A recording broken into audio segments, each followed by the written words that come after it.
Hello viewers, स्वागत है आप सभी का मेरे यूट्यूब चैनल स्कूल ट्यूशन गुरुजी में।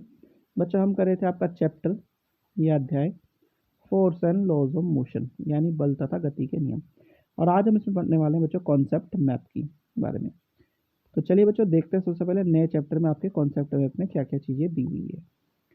तो बच्चों सबसे पहले जब हम बात करेंगे force and laws of motion, जैसे कि चैप्टर का नाम भी दिखा रहा है, तो आपको देखने को मिलेगा क्या कि पूरा चैप्टर दो पार्ट में डिवाइड है, यानी बल तथा गति के नियम, बल यानी फोर्स, और दूसरा है लॉज ऑफ मोशन यानी गति के नियम।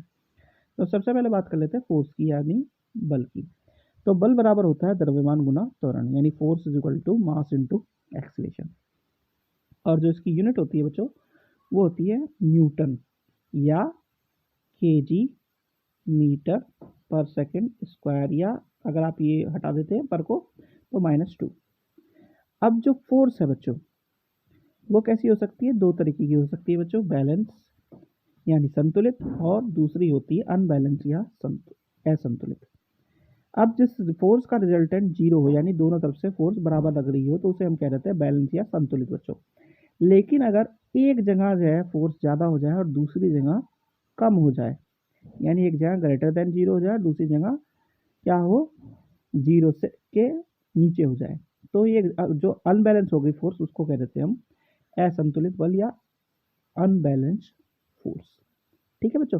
फिर बात आती है न्यूटन के नियम, यानी न्यूटन्स लॉ ऑफ मोशन की। तो न्यूटन्स लॉ ऑफ मोशन की जब हम बात करते हैं बच्चों, तो न्यूटन लॉ ऑफ मोशन में तीन तरह के लॉ हमें पढ़ने हैं, यानी तीन लॉ हमें पढ़ने हैं। Newton first law, second law और थर्ड लॉ, यानी गति का पहला नियम, दूसरा नियम और तीसरा नियम।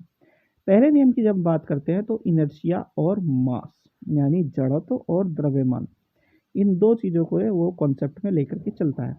जड़त्व या इनर्शिया के बारे में क्या कहता है, अवस्था परिवर्तन के प्रतिरोध का गुण कहता है। ठीक है, tendency to resist the change, ये एक बेसिक कॉन्सेप्ट उस पर लेकर के चलता है वो। फिर बात करता है द्रव्यमान की, यानी जड़त्व के माप की, मोमेंट मेजरमेंट ऑफ इनर्शिया की बात करता है बच्चों। ये बात करता है वो न्यूटन फर्स्ट लॉ में। ठीक है, यानी गति के प्रथम नियम में।